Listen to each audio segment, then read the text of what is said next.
Today's topic is called incomplete quadratic equations, and you can use the date of April 22nd. Our notes are pretty short today, so these are the 2 pages that you'll need.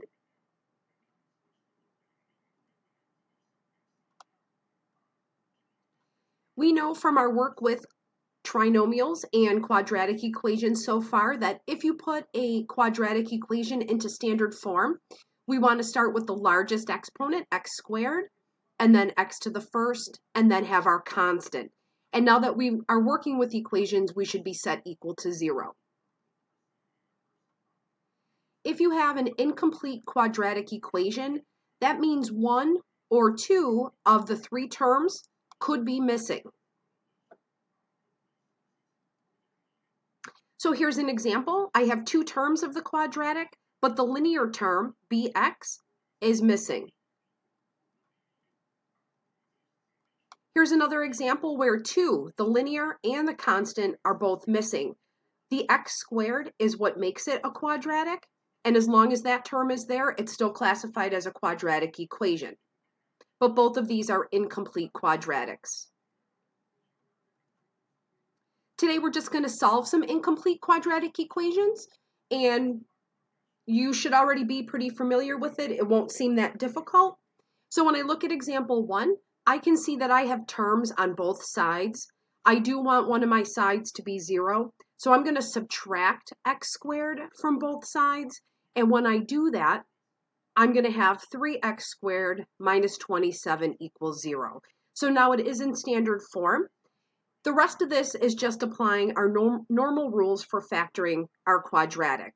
So the first thing you want to know is, do I have a greatest common factor? And I should remove that.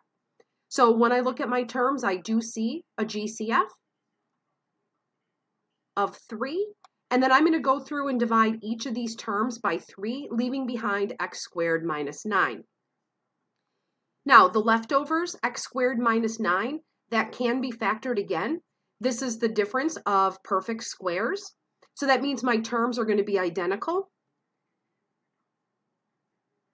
If it helps, you can put the linear term in as 0. So I know my factors have to multiply to -9, but they have to add up to 0.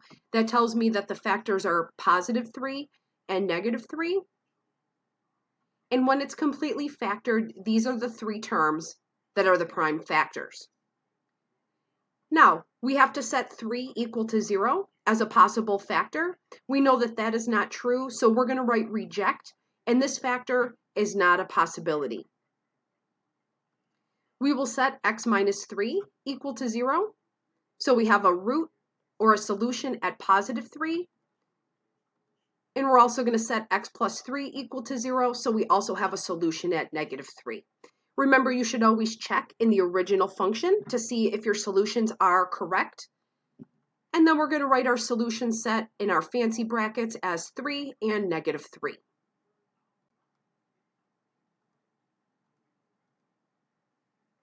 In quadratic number 2, I can see that it's incomplete. And again, I have terms on both sides.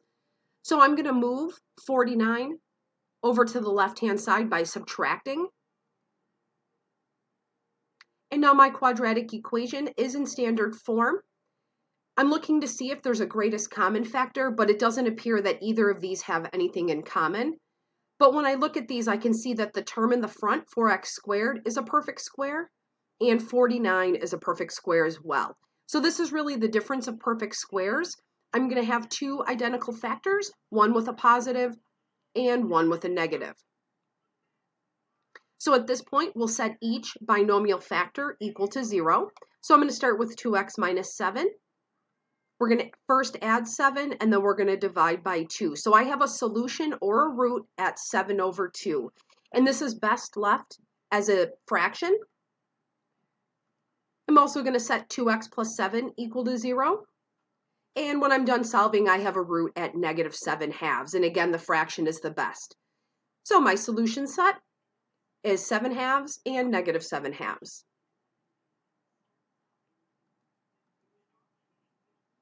Let's work backward. For example number 3, they want us to write an equation in standard form such that the roots or the solution set will be 3/2 and 0. So we've done this once before. We're going to set each of these equal to x. So I have x equals 0. There's really nothing for me to do at this point, so one of my factors is x. The other factor, or root, x equals 3/2, what I have to do is get this equal to 0. So I'm going to start by multiplying both sides by 2 so that I can eliminate that denominator. And when I do that, these 2's will cancel each other, and I'm going to have 2x equals 3. And then I'm going to subtract 3 from each side. And now I have a binomial factor and a monomial factor. I'm going to take both of these factors and set them up to be multiplied. So this is a product.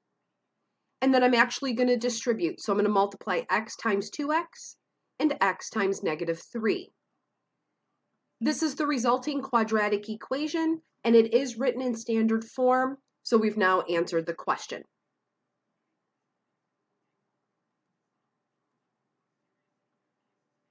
We're going to do the same thing with example number 4. So I'm going to start with x equal to 7/2.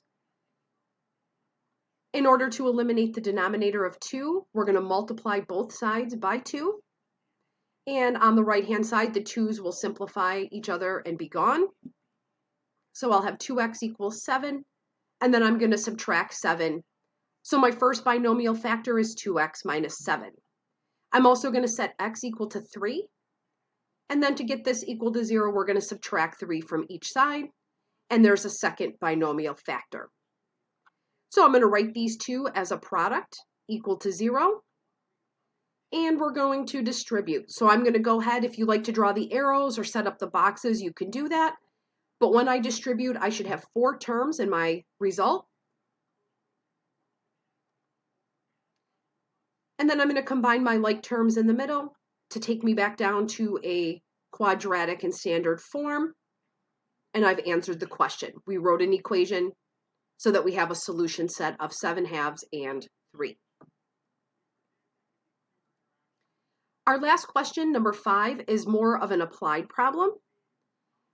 Word problems sometimes can be confusing, but since we're just getting started with quadratics, it says Jose throws a ball in the air with an initial velocity of 48 feet per second from a height of 5 feet above the ground.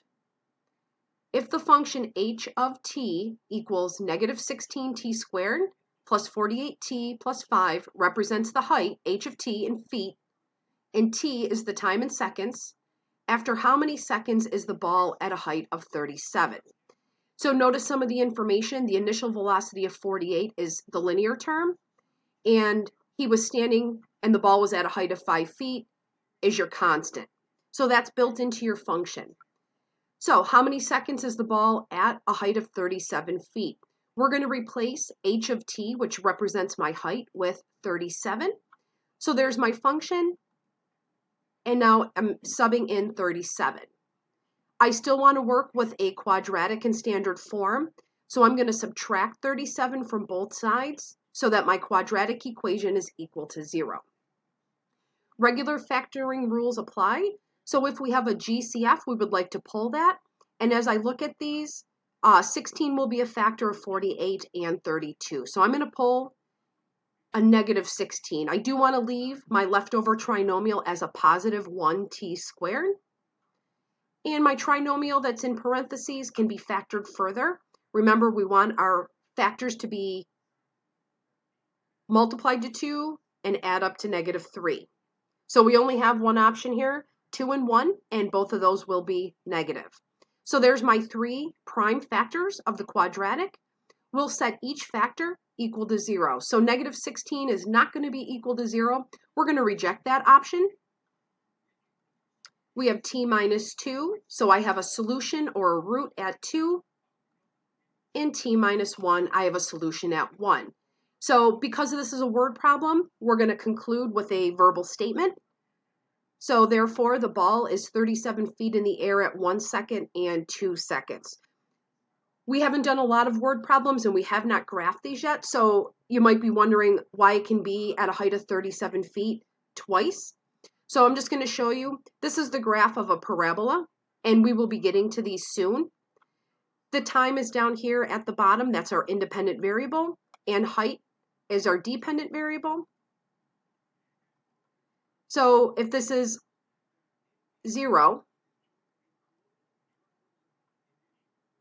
and 1 and 2 and maybe 3, we didn't get all the fine details. What's happening is the height of 37 feet is going to occur maybe right here. So actually, I should maybe move this over.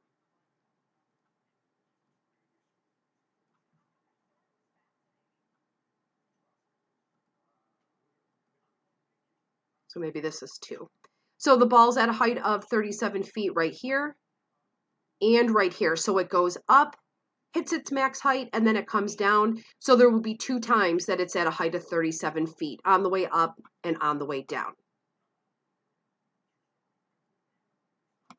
Tonight's homework is number 103. It'll say incomplete quadratics at the top. I believe it's only a front and a back. Please make sure you show all work.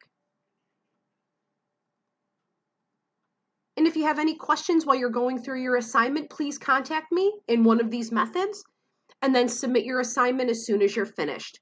Have a great day.